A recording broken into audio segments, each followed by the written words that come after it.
Assalamualaikum warahmatullahi wabarakatuh. Waalaikumsalam warahmatullahi wabarakatuh. Wahai saudaraku, kembali lagi dengan saya Andi Yeng. Kali ini saya tidak sendiri. Kali ini saya bersama dengan Mas Syarifudin, yang beliau itu pernah mondok pesantren selama berapa tahun, Mas?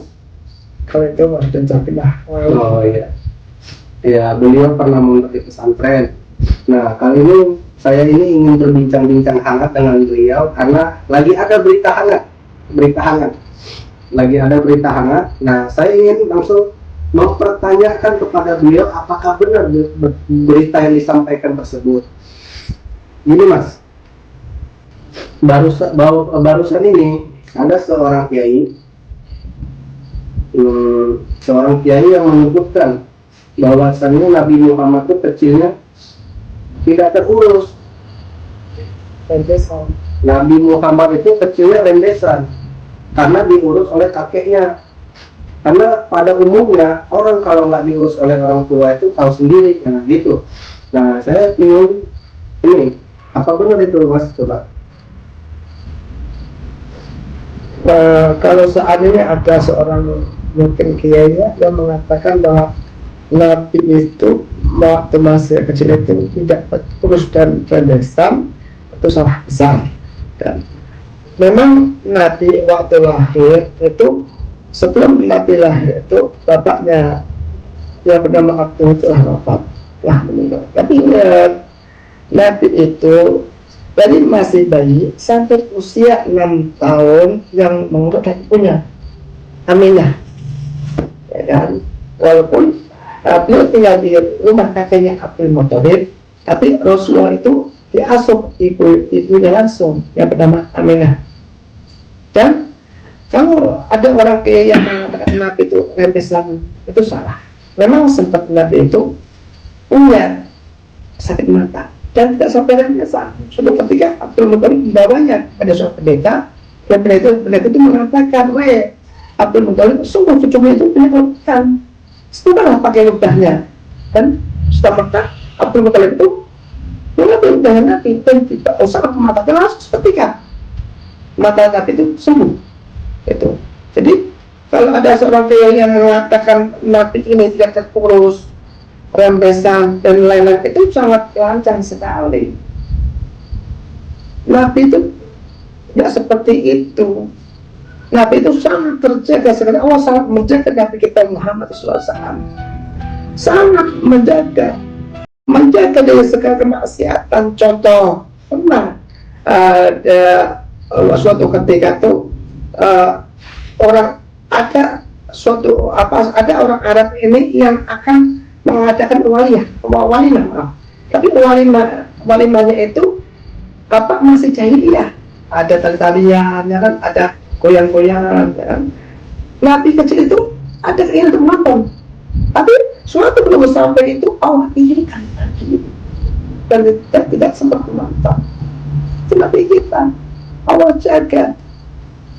Makanya kalau Nabi kita itu dalam suatu riwayat itu, ya kan, kalau memang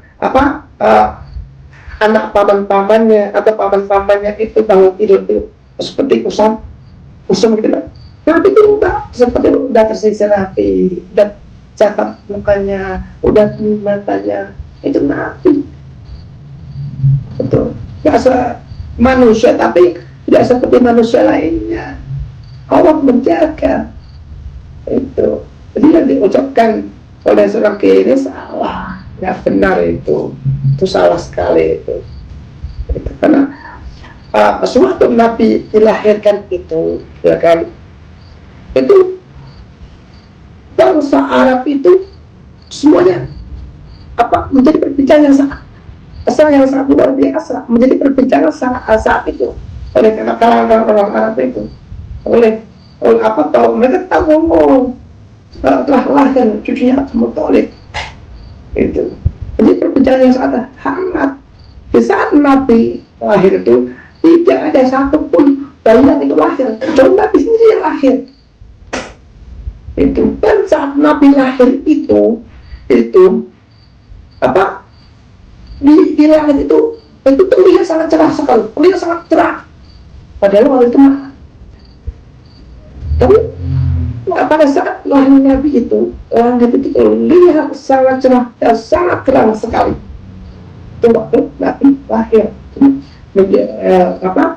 Dan waktu Nabi lahir pun itu, waktu Nabi lahir itu sudah senang. Mamanya yang namanya Abu Lahab, yang waktu dakwahnya Nabi itu yang paling tinggi memusuhi Nabi itu senang.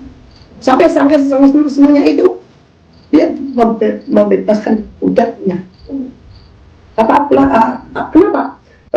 Abu Lahab sampai membebaskan budaknya. Suatu ketika datanglah budaknya, Tuhan, lahir keponakan Anda, lahir anaknya Abdullah, lahir anaknya Aminah. Saling senangnya mendengar ini, Abu Lahab langsung membebaskan budaknya itu.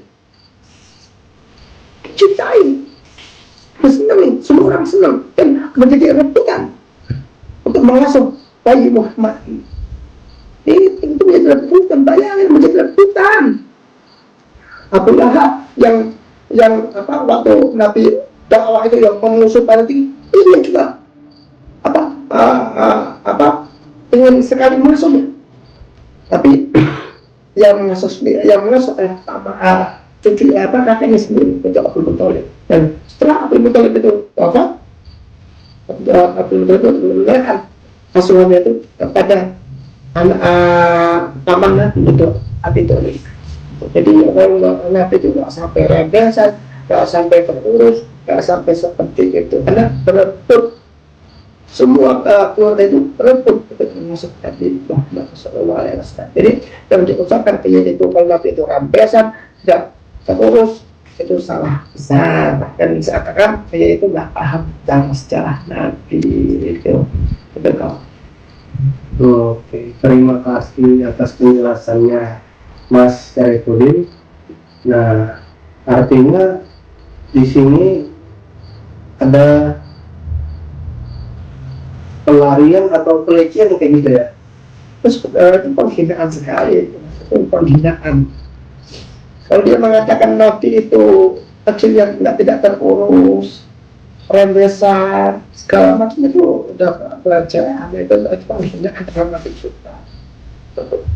Itu lancang sekali. Itu tidak harusnya kalau orang yang mengaku umatnya itu mengatakan seperti itu.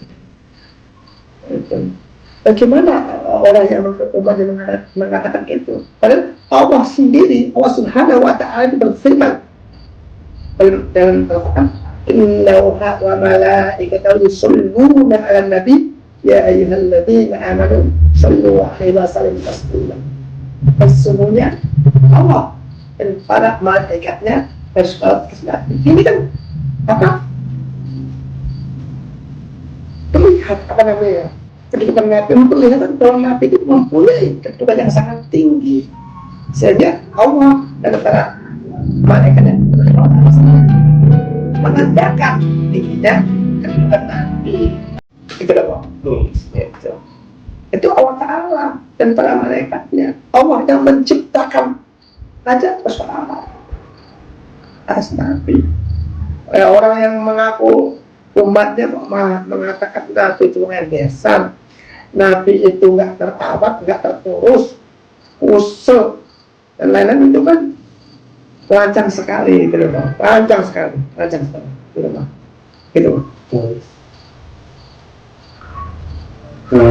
Terima kasih atas penjelasan dari Mas Syarifudin. Mungkin jelas ya saudaraku ya, karena sesungguhnya Nabi itu adalah suri tauladan. Dia adalah sebaik-baik contoh gitu.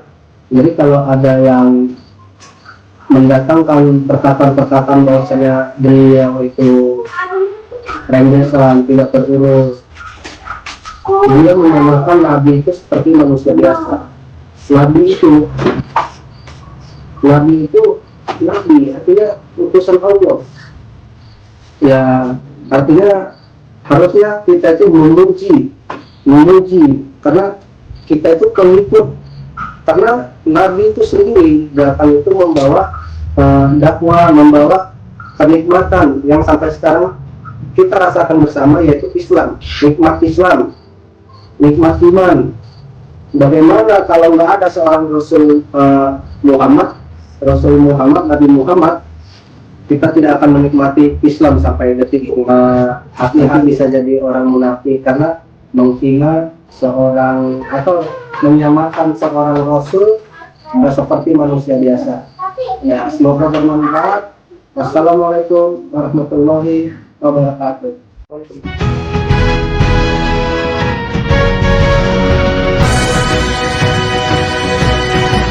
Kalam suci menyentuh kalbu berjuang, maju serentak membela kebenaran untuk negara, bangsa dan kehormatan.